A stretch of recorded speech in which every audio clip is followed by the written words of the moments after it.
1인당 25만원 민생회복지원금 분위기가 조금씩 바뀌고 있습니다. 그리고 새 정부에서 처음으로 지원되는 여러 가지 지원금들도 있는데요. 숙박 할인권도 지원받을 수 있고요. 올여름 휴가 가시는 분들 최대 50%까지 할인받을 수 있는 정책도 나왔습니다. 그리고 대학생들 국가장학금 20만 원을 더 드린다. 여기에 교통지원금 20만 원, 그리고 배달 앱을 이용하시는 분들은 만원 지원받을 수 있습니다.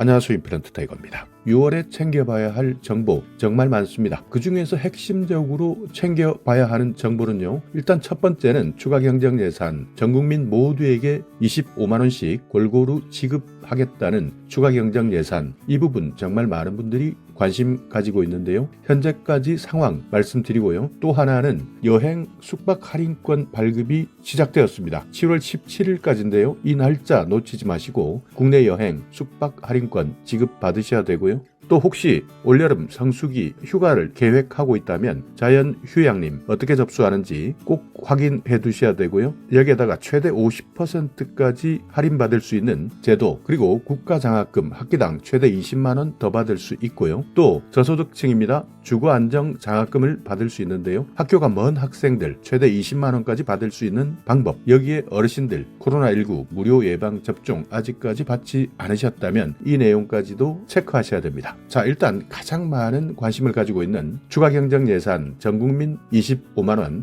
민생회복지원금인데요. 민생회복지원금 이번 2차 추가경정예산 안의 핵심 사업입니다. 전국민 모두를 지원할 것이냐, 선별 지급할 것이냐, 현재 이 기류가 조금씩 달라지고 있는데요. 문제는 예산이었습니다. 지금 현재 여당에서는 전국민 모두를 주어야 한다. 그래야 소비 진작 효과를 누릴 수 있다. 그렇지만 실제 정부의 예산 사정은 조금 다릅니다. 세수 여건 자체가 너무나 좋지 않기 때문에 재정 부담이 너무나 크다. 그래서 지급 방식이나 규모를 조금씩 바꿔야 한다라는 상황인데요. 일단 현재 대통령 입장에서는 취약계층 무조건 지원해야 한다. 그리고 소상공인이나 자영업자 우선 지원해야 한다. 이렇게 방침을 밝혔습니다. 그렇기 때문에 만약 전 국민 모두에게 지원되지 않는다 하더라도 취약계층이나 소상공인, 자영업자 같은 경우에는 우선적으로 지원받을 수 있기 때문에 어떤 식으로, 그러니까 누구까지 지원할 것이냐, 이 부분은 재정 여건들을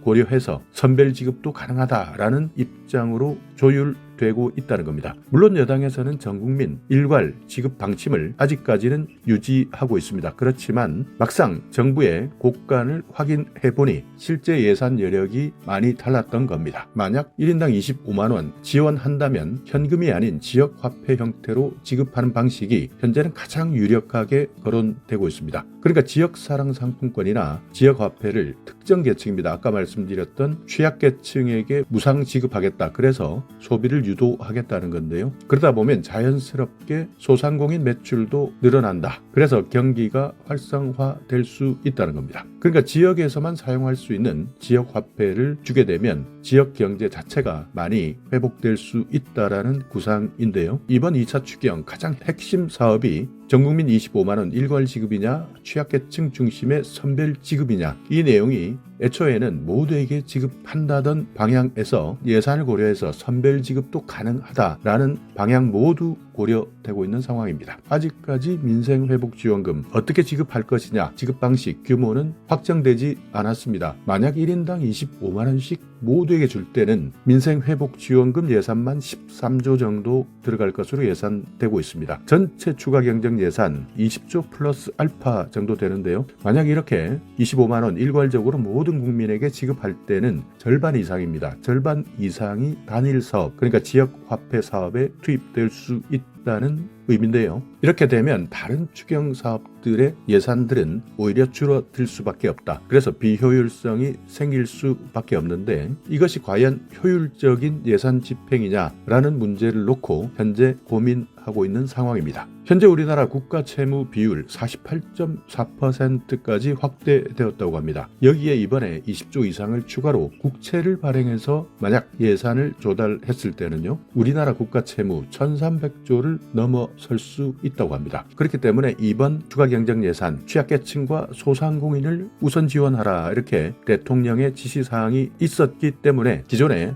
전 국민 모두에게 지급하는 일괄 지급 방안에서 선별 지급 방식 검토되고 되고 있다. 그렇지만 날짜는 신속하게 한다. 6월 중에 국회에 보고된다. 그리고 만약 어떤 방안이든 7월 중에는 최대한 신속하게 지원하는 스케줄에는 변함이 없는 것으로 확인되고 있습니다. 자, 또 하나입니다. 국내 여행 계획하고 계시는 분들 7월 17일까지입니다. 숙박 할인권을 발급받을 수 있는데요. 최대 5만 원까지 할인받을 수 있습니다. 이 사업은 정부의 관광진흥개발기금으로 추진되는 사업인데요. 7월 17일까지 비수도권 지역입니다. 서울, 경기, 인천을 제외하고요. 특별재난 지역 같은 경우에는요. 산청, 하동, 안동, 영덕, 영양, 의성, 청송, 울주, 무안, 광주광역시까지 사용할 수 있는 여름맞이 숙박 세일 페스타 홈페이지에 들어가시면 더욱더 자세한 내용 확인할 수 있습니다. 자, 그리고 6월 16일까지입니다. 혹시 이번 여름 자연휴양림을 이용하겠다 하시는 분들 숨나들이 홈페이지 들어가시면 됩니다. 여기에서 자연휴양림을 예약할 수 있는데 선착순이 아닙니다. 추첨순으로 진행하기 때문에 이번 여름 자연휴양림이나 숲길, 레포츠 이런 계획들을 하고 있다면 이 정보도 잘 활용하시기 바랍니다. 자, 또 하나는 6월 30일까지입니다. 녹색 소비 주간을 운영하는데요. 저탄소 제품에 대해서 절반까지 할인받습니다. 녹색 소비 주간 홈페이지에 들어가시면 어떤 상품들이 있는지 나와 있는데요. 우체국 쇼핑부터 쿠팡, GS 리테일, 이마트, 현대 이렇게 많은 업체들이 참가하고 있기 때문에 혹시 내가 구매하려고 했던 제품이 저탄소 제품이라면 이 정보를 활용하시고 최대 50%까지 할인받으시기 바랍니다. 자, 또 하나는요. 2학기 1차 국가 장학금 접수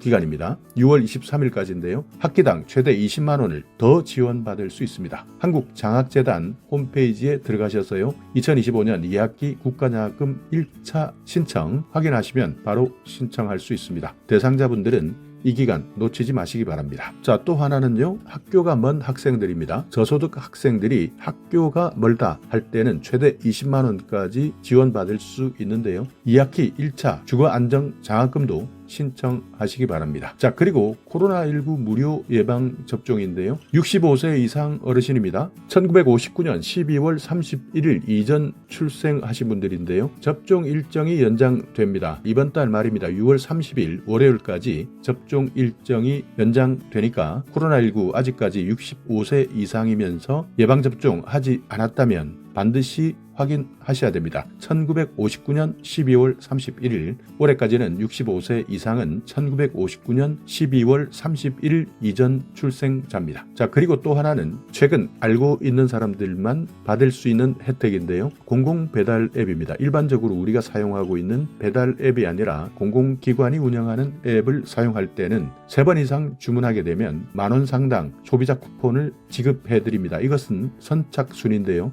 650만 장 준비되어 있습니다. 그렇기 때문에 일반 배달 앱이 아니라 공공 배달 앱으로 음식을 주문하면 별도 응모 절차 없습니다. 이용 횟수를 자동으로 산정해서 지급해드리는데 한 사람당 월 1회 만원씩 지원받을 수 있습니다. 공공 배달 앱은요. 지방자치단체에서 개발한 8곳 그리고 민관 협력 4곳 이렇게 12곳인데요. 확인하시려면 공공배달 통합 포털 들어가셔서 확인하실 수 있습니다. 한 달에 3번 이상 포장 또는 배달 주문하면 만원 상당의 소비 쿠폰 650만 장이 선착순 지급된다. 6월 10일부터 이제 막 시작한 것이기 때문에 혹시 몰랐던 분들 이 정보도 잘 활용하시기 바랍니다. 자, 오늘 영상 여러분께 조금이나마 유익한 정보가 있었다면요.